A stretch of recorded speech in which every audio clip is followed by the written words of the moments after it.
অনেকেই বলে থাকে যে ঘরে অল্প করে মাংস রান্না করলে অনুষ্ঠান বাড়ি বা হোটেলের মতো এত টেস্টি হয় না, একদম খেতে ভালো লাগে না, শক্ত শক্ত লাগে বা ওদের মতো কালারফুল হয় না। তো তোমাদের জন্যই আজকের আমার এই রেসিপি। একদম ঘরোয়া মশলায় কিভাবে অনুষ্ঠান বাড়ির চেয়েও টেস্টি করে এই মাংসটা রান্না করতে পারবে সেটাই শেয়ার করেছি, তাও আবার হাতে মেখে।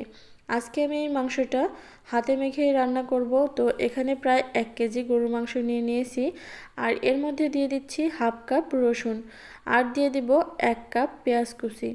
পরিমাণগুলো ঠিকঠাক রাখবেন, তাহলে আপনাদের রান্নাটাও অনেক টেস্ট হবে। 2টা বড় সাইজের দারচিনি দিয়ে দিয়েছি, আর 2টা দিয়েছি তেজপাতা।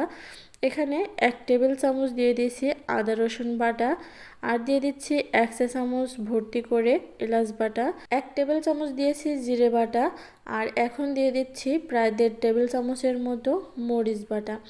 আমি এখানে সম্পূর্ণ বাটা মশলা ইউজ করেছি পাটায় বেটে, আর পাটায় বেটে রান্না করা মশলা দিয়ে রান্না করলে টেস্টটা অনেক ভালো আসে। 1 টেবিল চামচ ভর্তি করে দিয়েছি লবণ, 1 চা চামচ হলুদ, আর দিয়েছি হাফ কাপের থেকে একটু বেশি সয়াবিন তেল।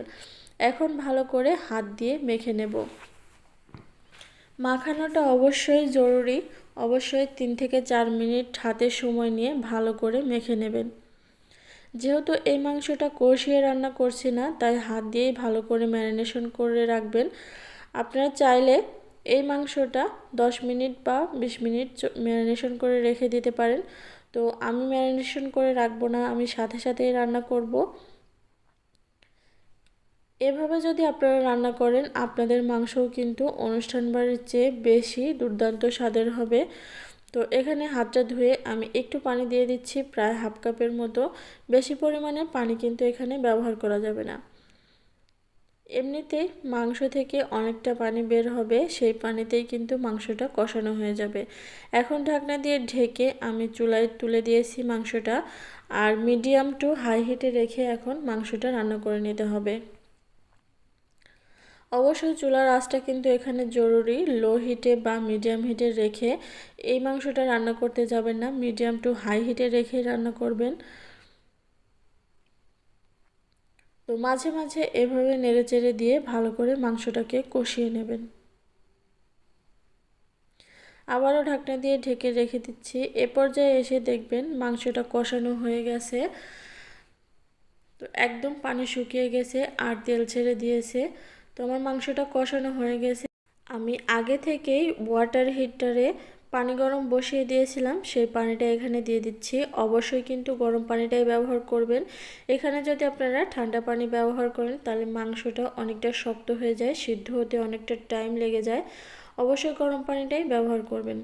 তো আমি আমার পরিমাণ মতো পানি দিয়ে দিয়েছি। আপনারা যদি ঝোলের পরিমাণটা বেশি রাখতে চান, তাহলে পানির পরিমাণটাও আরেকটু বাড়িয়ে দেবেন। তো এখন ঢাকনা দিয়ে ঢেকে রেখে দিচ্ছি 20 থেকে 25 মিনিটের জন্য, আর মাঝে মাঝে ঢাকনাটা তুলে নেড়েচেড়ে দেবেন। তো আমার মাংসটা দেখে নিশ্চয়ই বুঝতে পারছেন যে মাংসটা একদম সিদ্ধ হয়ে গেছে।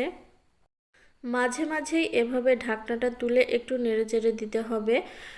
তো আমার মাংসটা কিন্তু প্রায় 80 থেকে 85% মতো রান্নাটা হয়ে গেছে। আমি ঢাকনা দিয়ে আবারও ঢেকে লো হিটে রেখে দিব 12 থেকে 15 মিনিটের জন্য। অবশ্যই কিন্তু এখানে লো হিটে করে দিতে হবে, তাহলে মাংসটা ভালোভাবে সিদ্ধ হয়ে যাবে।